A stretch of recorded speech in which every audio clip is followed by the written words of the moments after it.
Olá, boa noite. Meu nome é Luciane Mara Correia Gomes e eu estou aqui para apresentar o trabalho Aspectos Procedimentais da Cooperação Internacional no Código de Processo Civil Brasileiro, no 4º Congresso Internacional de Direito, Governança e Inovação.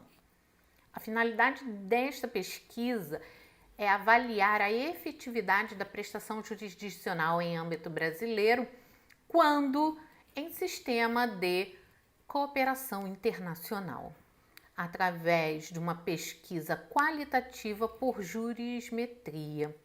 Então, a nossa fala começa abordando os princípios que são utilizados nesse sistema de cooperação internacional, quais sejam a solidariedade e a fraternidade, aquele conceito de fraternidade cunhado por Egídio Resta, que é muito aplicado nas relações internacionais. Trata-se de um sistema de cortesia nas relações internacionais.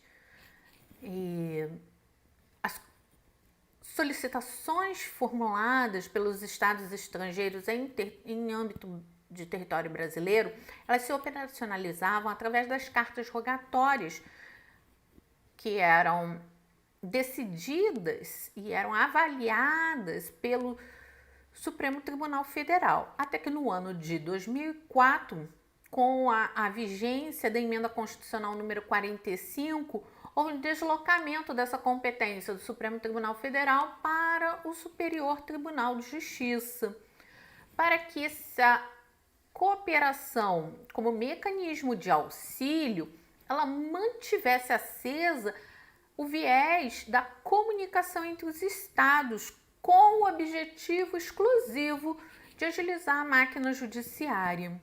Porque esse procedimento de verificação, esse procedimento de análise do juízo de delibação, que é feito no âmbito das cartas rogatórias, ele precisou ser desconcentrado para que fosse mais efetivo, mais célere, mais possível.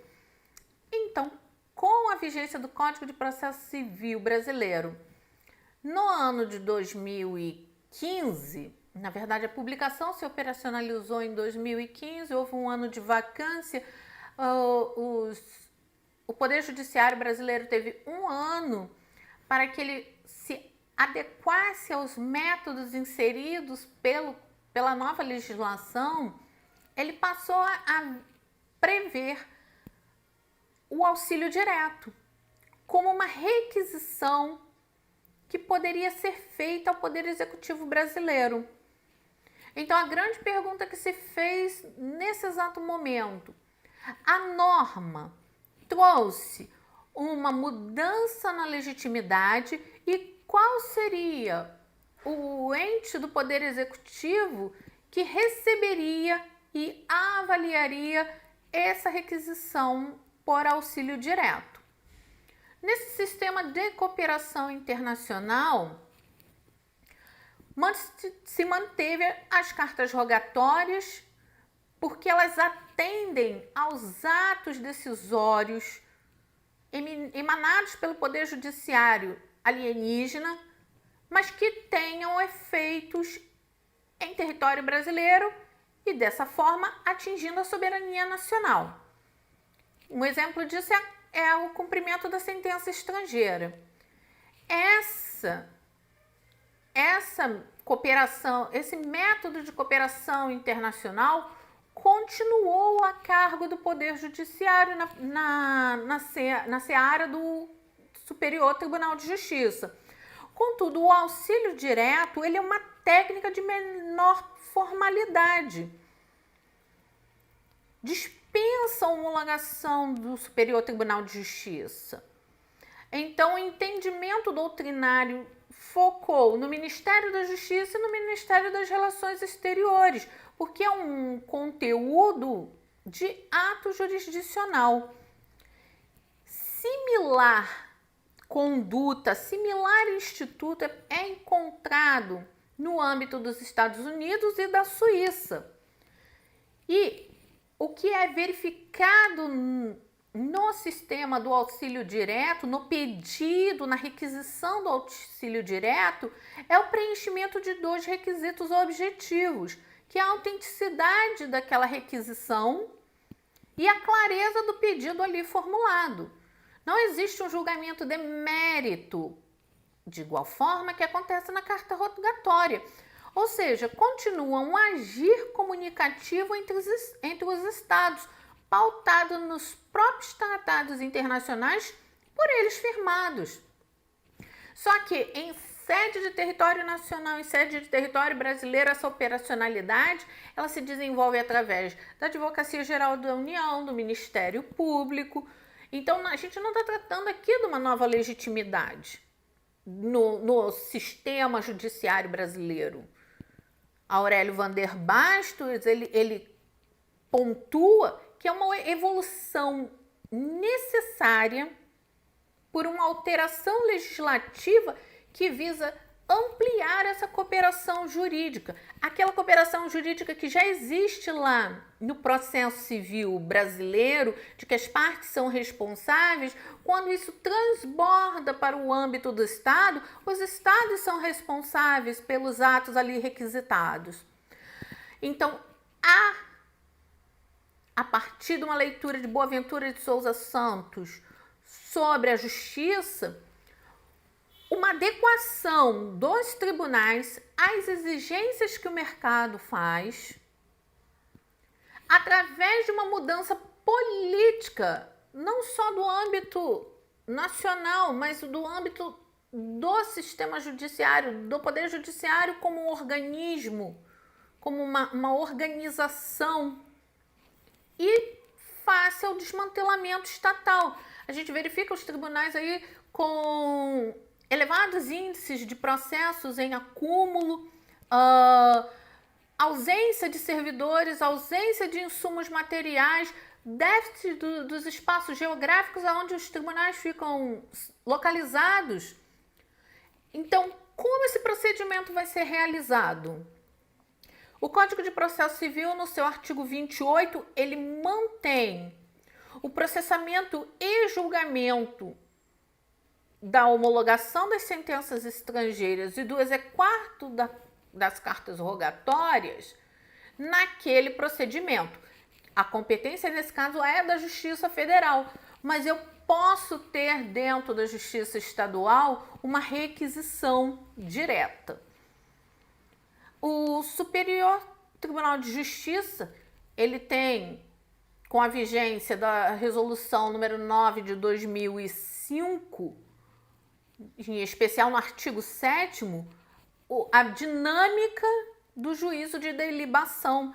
Como vai ser averiguado se aquele ato fere ou não a soberania nacional?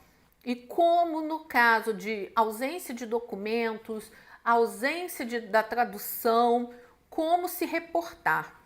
E no âmbito ministerial, nós temos a Portaria Interministerial número 501 de 2012, onde há o regulamento do auxílio direto. Percebe-se aqui que existe uma portaria anterior ao auxílio direto ser normatizado pelo Código de Processo Civil, o que não é fonte do nosso debate nesse exato momento, mas houve a recepção pelo Código de Processo Civil do conteúdo dessa portaria. E numa análise qualitativa, nós trazemos aqui os números divulgados pelo Ministério da Justiça no ano de 2018, a despeito dos pedidos de auxílio direto, que foram no total de 434, sendo 279 em matéria civil. Nossa abordagem aqui é meramente da matéria civil. E analisando esses pedidos de auxílio direto, encontram-se em andamento até a presente data 347 pedidos. Então, transcorridos quase mais de 10 meses. Nós estamos aqui quase há 2 anos. Tem-se em território nacional 347 pedidos de andamento, em andamento de auxílio direto, 74 foram devolvidos aos Estados membros de origem, 10 não cumpridos, 1 foi cumprido apenas. Desses que estão em andamento, 201 foi no âmbito da Justiça Estadual e pela Justiça Federal está em cumprimento 46 pedidos. Se a gente for analisar pela origem de onde se veio esse pedido de auxílio direto, dos países em que o Brasil mantém o tratado de reciprocidade, são advindos 82 processos. No âmbito da comunidade dos países de língua portuguesa, são 44 processos. No âmbito do Mercosul, apenas 33 processos. Então, se verifica uma pluralidade de contratos, de tratados internacionais sendo cumpridos. Agora, se formos comparar os dados do Ministério da Justiça com os dados do Superior Tribunal de Justiça, em sede de carta rogatória, nós tivemos nesse mesmo período 416 solicitações, sendo de comunicação de atos 310 e 140 de citação. Aptos para o seu cumprimento, ou seja, aptos recebidos e analisados pelo Superior Tribunal de Justiça e remetido para os estados, 388, e 6 retornando ao estado membro que fez a requisição para sua devida adequação por falta de algum documento, de algum requisito necessário à recepção. O que se conclui com essa pesquisa é que ainda pode ser uma fonte de efetividade da prestação jurisdicional no âmbito das relações internacionais. A aplicabilidade do auxílio direto vai ter uma resposta mais fácil, ela vai ter uma resposta mais célere, ela vai ser mais tempestiva do que depende do cumprimento do Estado brasileiro, mas nós devemos também ter a atenção no tempo dessa tramitação, porque de 2018 até a presente data, março de 2020, nós ainda mantemos 347 processos em cumprimento dessa requisição por auxílio direto. Então, o olhar atento para que o Poder Judiciário brasileiro possa não ser prejudicado deve estar numa maior efetividade no âmbito dos tribunais internos. Funcionalidade no Superior Tribunal de Justiça, na sua recepção pelo Ministério da Justiça ou das Relações Exteriores, não obstante o entrave nos tribunais internos. Esse é recente, esses dados eles necessitam ser depurados ao longo dos anos para que se possa verificar uma entrega efetiva dessa prestação jurisdicional dentro do sistema de cooperação internacional. Agradeço a atenção, agradeço a palavra e saúdo a todos aqui com um fraternal abraço do estado do Rio de Janeiro, da cidade do Rio de Janeiro. Fiquem bem, fiquem em paz, saúde!